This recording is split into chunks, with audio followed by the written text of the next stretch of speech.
Өздеріңіз қай жетік болсыздар? Тараз. Тараздың жалпы табиғатын арзан мына таудың жаны ғой бе. Өзімізді шашап, миымызды ашып, қартаймай жатып, алжып, қызық болды.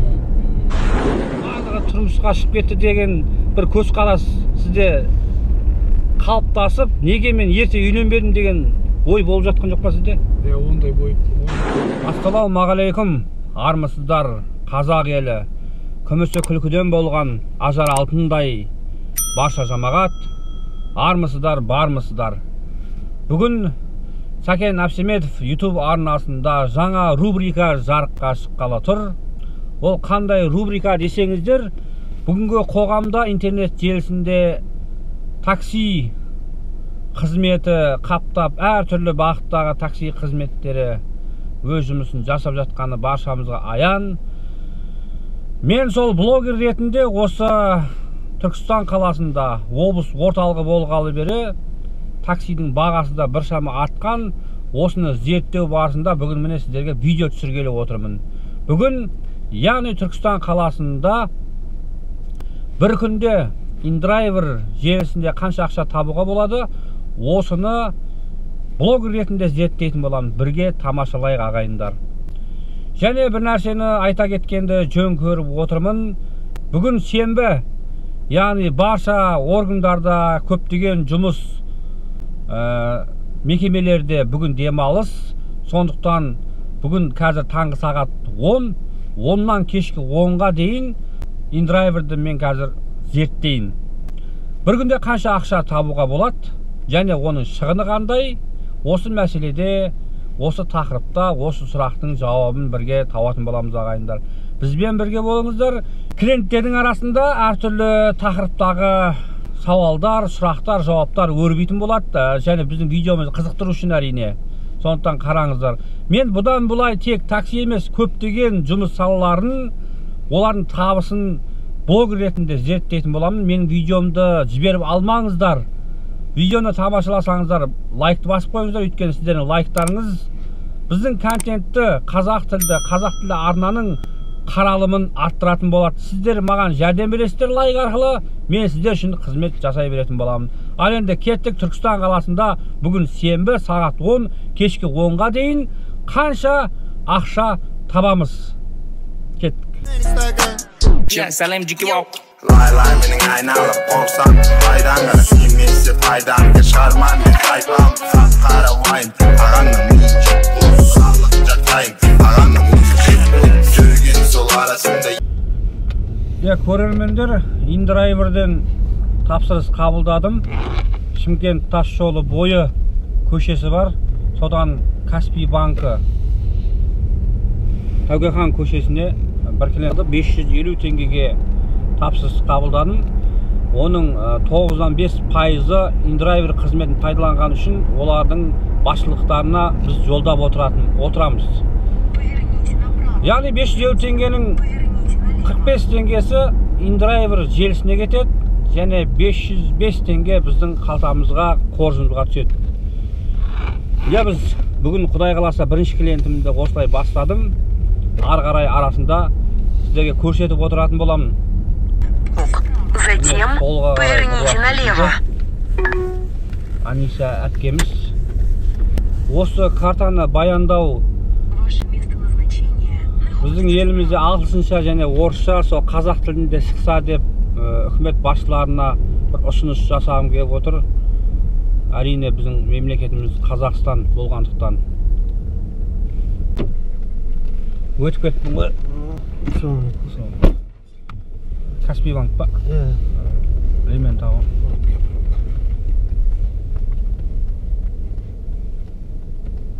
Артқа ма?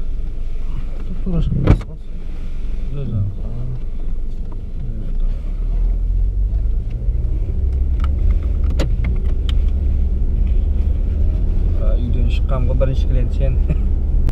Бүгін InDriver'ды зерттеп атқанға бір күнде қанша ақша табамын деп.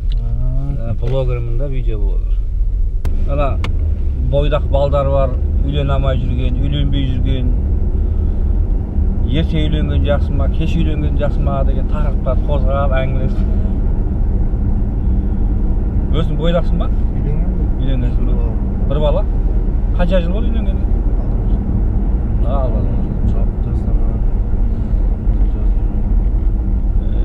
Анау үйленген кезде басында бір циклондар болады ғой, олар өтпедің ба? Енді ана үйленгеннен кейін өмірдің бастамасы басталады ғой жаңағыдай. Ыдыс табақ сыдырламай тұрмайды дейді кішкентай. Жасырған мінездерін шығара бастайды. Келін бала деген сияқты. Көп көкелерімізден естісең айтады да сол. Біз де үйленгенбіз ғой. Басында циклондар болады 1-2 жыл. Сол циклондардан аман есен өтіп кетсең, ары қарай семья болып кетесің деп. Бойдақ кезімізде көп еститіннен кейін үйленгеннен кейін. Мен өзі тойдан алдым, мамаммен жақсы араласып, кейін де қиналған жоқ. Қатты түсіністік дейсің ғой.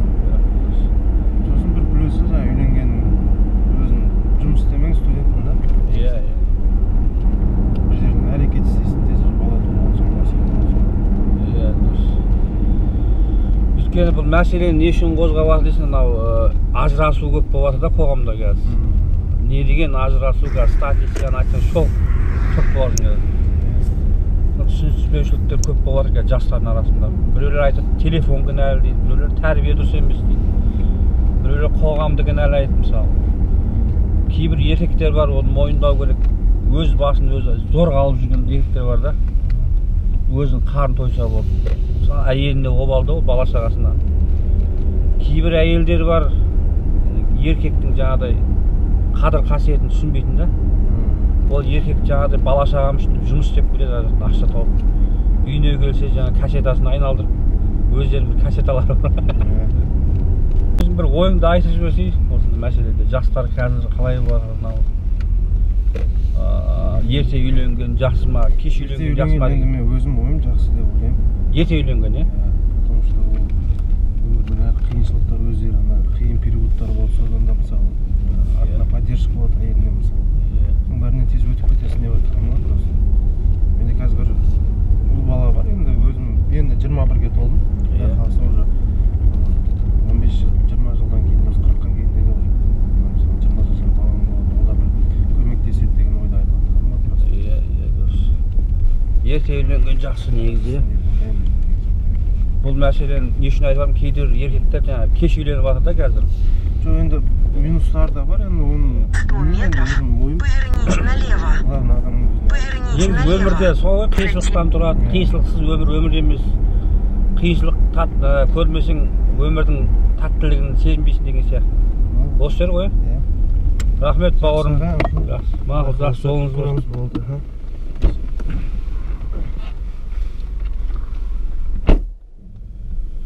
Мінекей Каспий банкке келдік. Клиенттен, индрайверден, интернеттен 550 теңге, біздің қоржынға түсті, және Жолдышыбай 2-3 теңге апайымыз берді. Бізде Түркістан қаласында жол жөнекей бағасы бір адамның құны 200 теңгеден, такси бағасы осындай, ал индрайвер тапсырысы 5 теңгеден жоғары қарай. Мінекей біз ары қарай екінші тапсырысымызды қабылдауға тырысамыз. Көлік тоқтайтын жерге жайғасайық және тапсырысты күтейік ағайындар.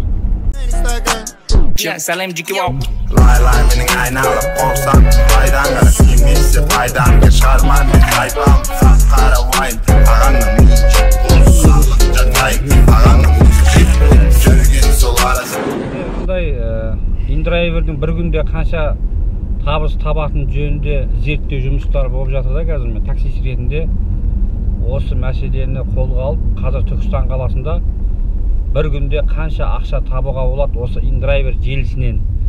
Осы жөнінде зерттеу жасап жатырмыз. Көрермендерге қызықты болу үшін тақырыпта қозғап жатырмыз да, сұрақ жауап, отырған клиенттерге сұрақтар қойып жатырмыз.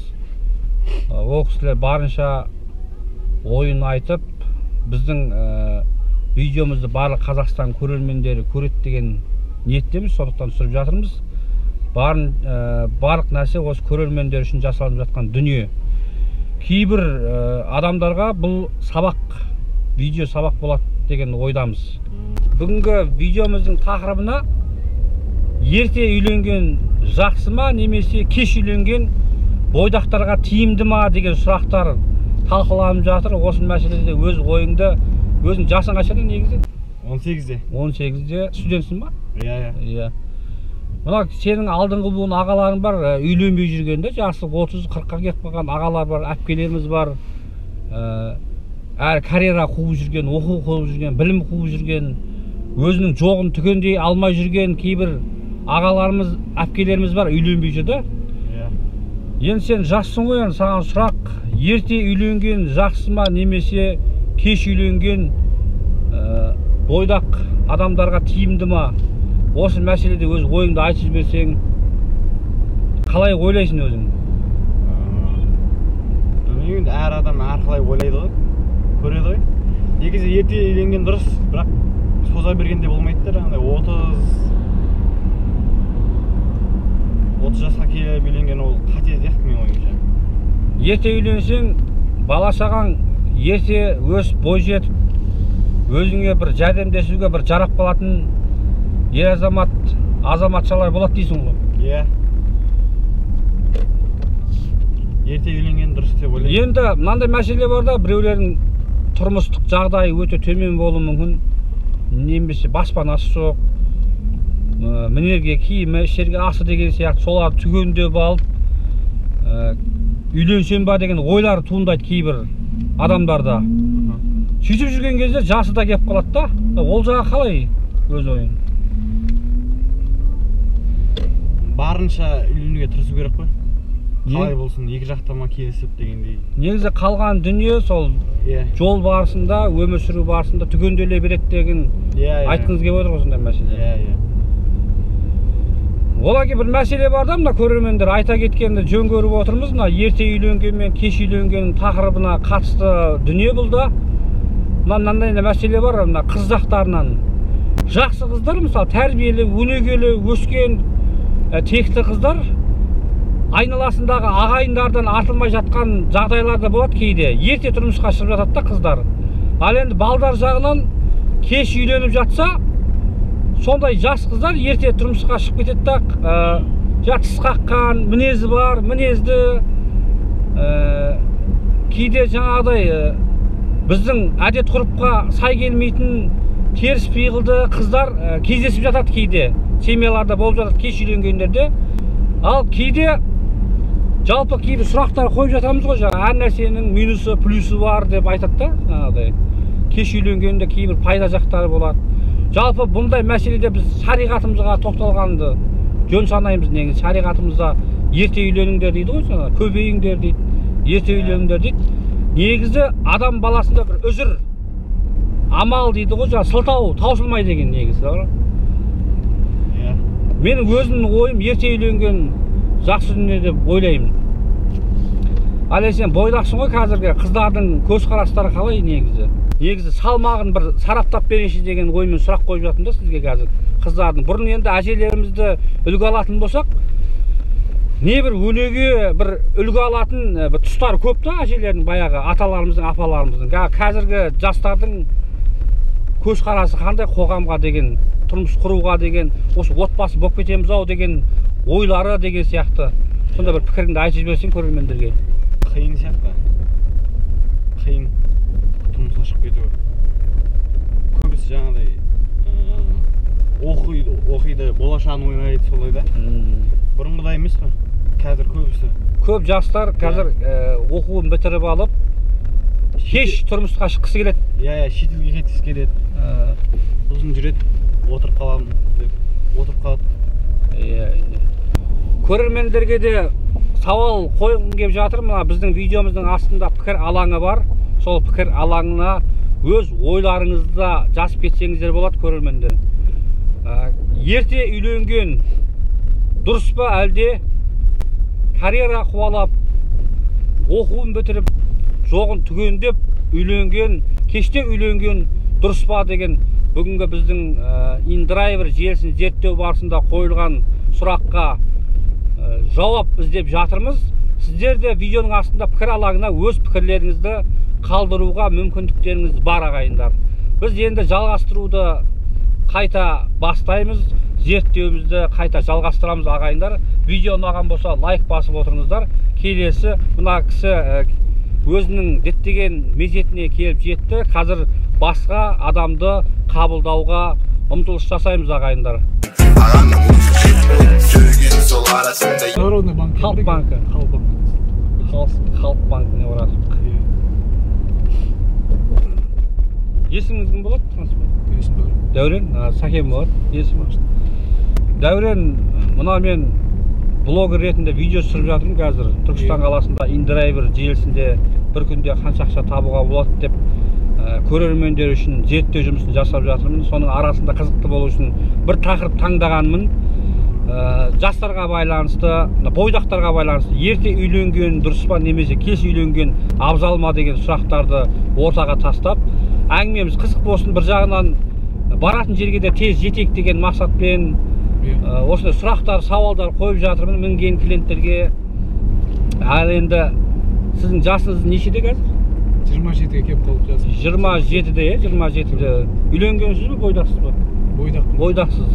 Енді сондай сауал қойып жатырмын енді. Ерте үйленген дұрыс па, кеш үйленген абзал ма деген сұрақ. Осыған көрермендер үшін өзіңнің ойыңды, пікіріңді айтып жіберсеңіз. Неге үйленбей жүрсіз? Жасыңыз 27-де. Енді қыз іздеп жүрмін. Негізі 25-те үйленемін деп ниеттенгем, 25 жасында.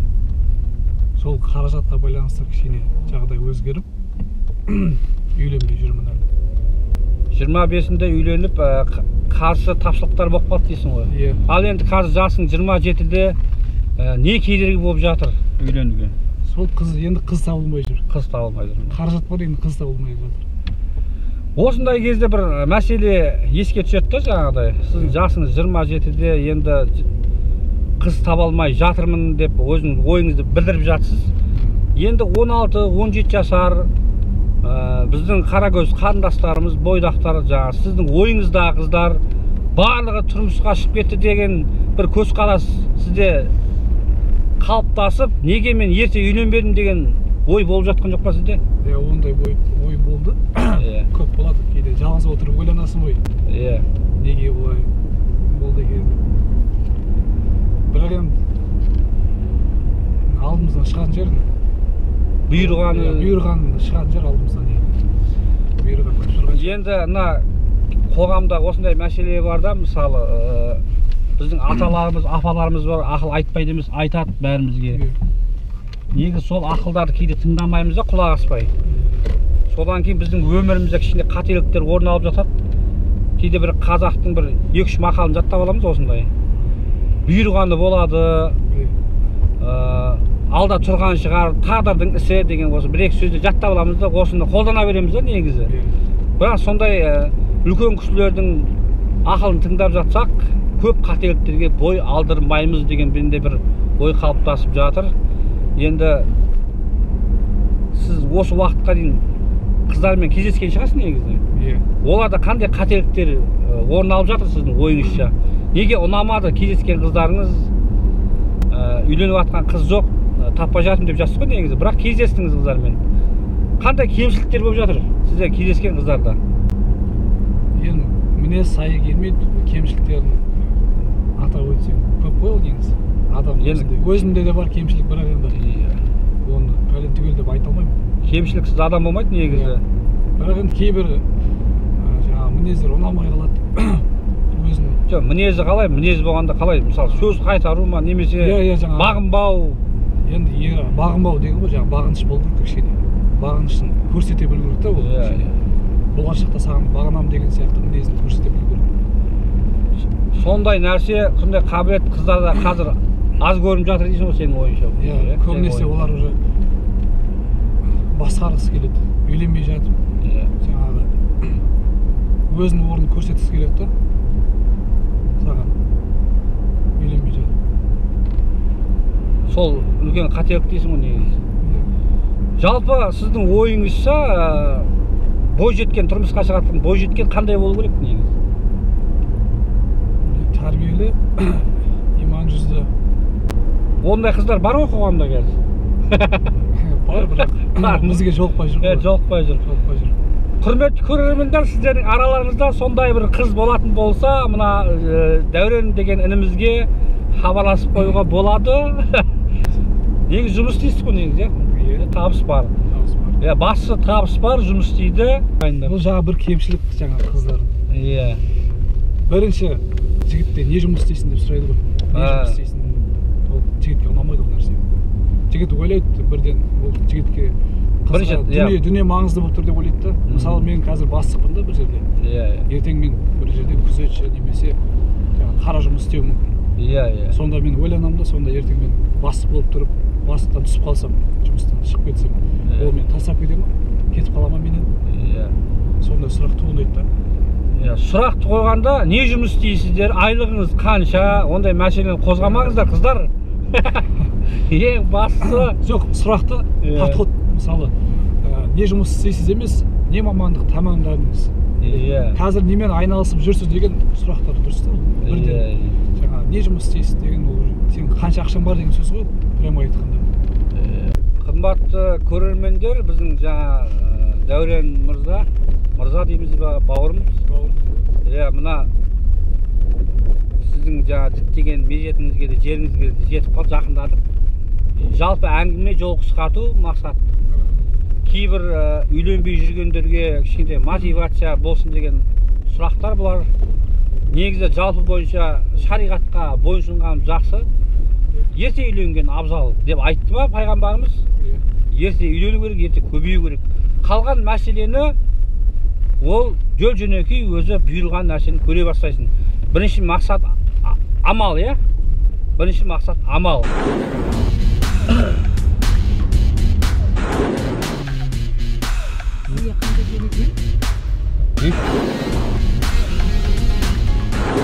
Міне көрермендер, осымен бүгінгі түсіріліміз өз соңына да келіп жетті. Сіздермен бірге InDriver интернет желісіндегі такси қызметін әлеуметтік эксперимент жасап, бір күнде қанша ақша табуға болатындығын бірге зерттедік деп ойлаймыз.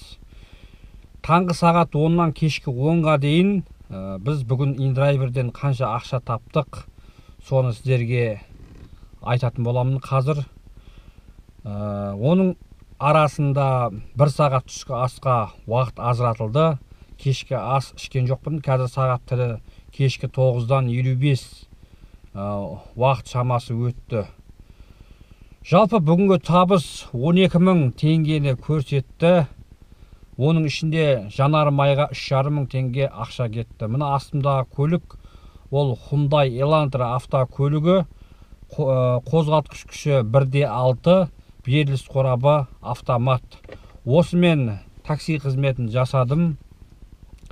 12.000 теңге табыс көзі, оның 3,5 мың теңгесі жанар жағар майға кетті. Жалпы 8,5 мың теңге бүгін пайда таптым. Оның үстіне желтоқсан айы, өздеріңізге білесіздер, қыс мезгілі, күн қысқа өте. Көліктен түспей 1 сағат түскі асқа уақыт ажыратып, киімді ауыстырып, қайта жұмысқа шықтым. Және бүгінгі табыс өздеріңізге айтқандай 8.500 теңгені құрады. Әр күнде табыс әртүрлі. Мына такси қызметтері өздері біледі. Такси қызметі өте оңай жұмыстардың бір емес. Көрермендер, видео ұнаған болса лайк басыңыздар, және алдағы уақыттарда қандай видео көргілеріңіз келеді, қандай жұмыстың табыс түрін зерттесем болады, осы туралы ақпаратты, осы туралы мәліметті осы видеоның астындағы пікір алаңына жазып қалдырсаңыздар болады. Сіздердің пікірлеріңізді мен әрине оқимын, және сол ұсыныстарыңызды орындауға әрқашанда ұмтыламын ағайындар. Осымен бүгінгі әлеуметтік зерттеуіміз өз соңына келіп жетті. Мен сіздермен ешқашан қоштаспаймын. Келесі кездескенше, келесі жақсы видеоларда жолыққанша, әрқашанда күн жақсы болсын ағайын. Ағаның жүрген сол арасында